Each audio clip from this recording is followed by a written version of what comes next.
Welcome to Las Vegas and the 2020 Consumer Electronics Show. CES used to be about things like speakers, televisions, stereo systems, but these days there's an awful lot of automotive stuff, and since I am into cars, I'm here to look at what's new.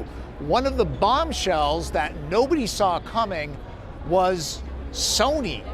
The best kept secret at this show or any other show in the last 5 years was the Sony Vision S electric car.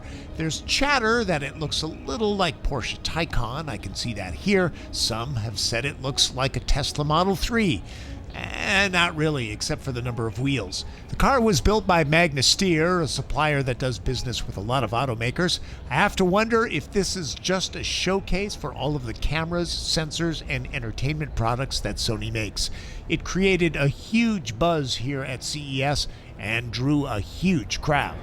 There's so much more going on here than the Vision S, and I can't get to it all, but here are a few of my favorite things. Trying to decide between a Lamborghini and Ferrari? Well, if you're a big fan of Amazon Alexa in your exotic car, that might be the tipping point. Nothing new about the Ford Mustang Mach-E that debuted at the LA Auto Show, but it was swamped. Actually, there was something I didn't realize. It has a Spider-Man mode that lets it stick to walls. Could be handy. Nissan brought the very attractive all-electric Aria concept to Las Vegas. First shown at the Tokyo Motor Show, Nissan has said that it will be put into production. I will ask them to change as little as possible. This is a good-looking crossover, and yes, it will have dual-motor all-wheel drive that gets the moniker E-Force. Very clever, using a 4 instead of an F.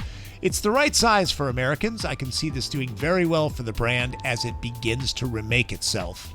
Nissan also had an electrified NV truck with a range of 124 miles. The best part about this one is that it's an ice cream truck, something we can all scream about, unless you're lactose intolerant. It uses a Nissan Energy Roam portable battery to power the onboard refrigeration equipment, since that draws a lot of power. FCA brought a bunch of stuff. Jeep is getting a lot of electrification in the near future, and the plug-in hybrid drivetrains will be dubbed 4xe. You will know it by the extra port for the charging cable and lots of blue accents.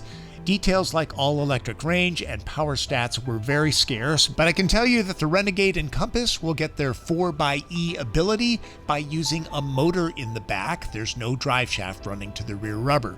The Wrangler, on the other hand, has a traditional differential in the back, so it uses a completely different setup. Also, notice that its charge port is up front. Renegade and Compass put it in the back. Clearly, Jeep knows to keep the off-road ability if you're worried about that. Chrysler resurrects a name from the past with the Airflow concept. It's a large wagony crossover, and the big news here is the interior, which looks great. There are lots of displays that can be swiped back and forth between locations so the passenger and driver can share controls. Obviously, a very conceptual concept. And Fiat has a theoretical follow-up to the 500 or 500e, though it's larger. Centoventi is 120 in Italian. That's how long Fiat's been in the car biz. If it's built, the idea would be that it would come in one color and then the owners would customize it with different panels and wraps. The interior is modular, so owners could install new pockets and such. Even the battery can be configured between 60 and 300 miles of range.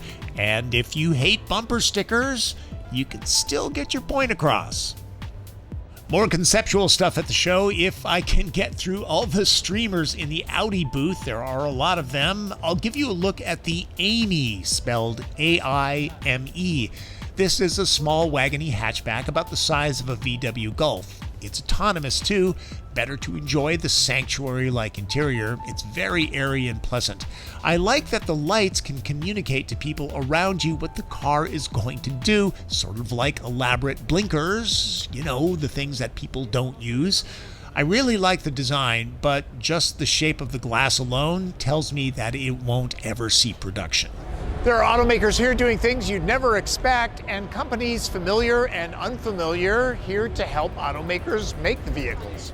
You would expect Bell to show off a new helicopter, but Hyundai?